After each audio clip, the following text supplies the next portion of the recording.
Sandy, close. I won't say how long we've known of each other, but I do know, coming out of Pacific News Service, at some point in there, your home state of California had Prop 187.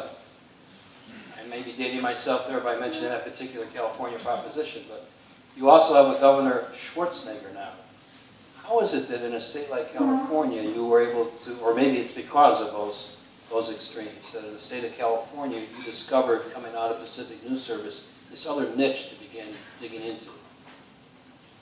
You had enough to do just with that project. I guess is what I'm really as a journalist, really to understand how to perform what we used to call the communal role of news. News that connects me to what I don't know, what I'm infinitely curious about. I can't live without ethnic media. So when the Chinese media uses the word CNN as a noun now to mean liar, I want to know why, and I need to know why.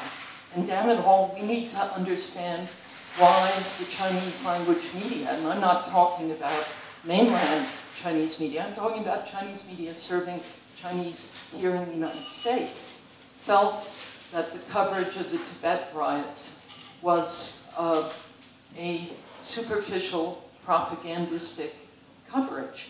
At the very least, I was able to look at the Chinese blogosphere, the YouTube videos that opened up this horrible feeling that this could have gone the way of Konfrontasi in Indonesia in 1965. Chinese shopkeepers burned alive, none of that on American media. So this tremendous need we have as we look to hyper-local reporting to understand the global aspect of hyper-local.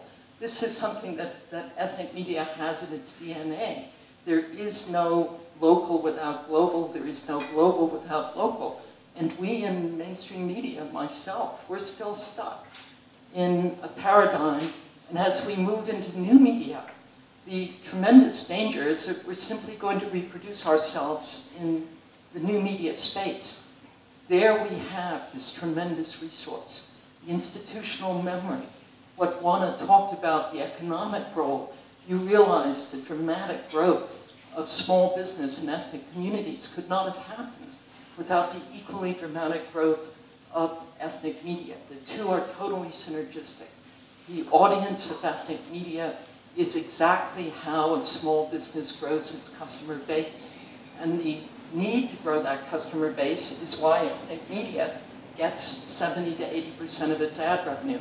There is a fascinating point for research because what the sector needs is a reason to identify investment opportunities that go beyond simply the ethnic media sector itself. The revitalization, the economic revitalization role that this sector plays in so many cities could be documented, and that would be very helpful. Now, a long way of answering. In a world that, in a society that we now call global, of unprecedented diversity, we need that global-local lens, neighborhood, home country continuum of coverage that multiplies the lenses through which we connect ourselves to the world and to each other. And it's become an indispensable part of the journalism we practice.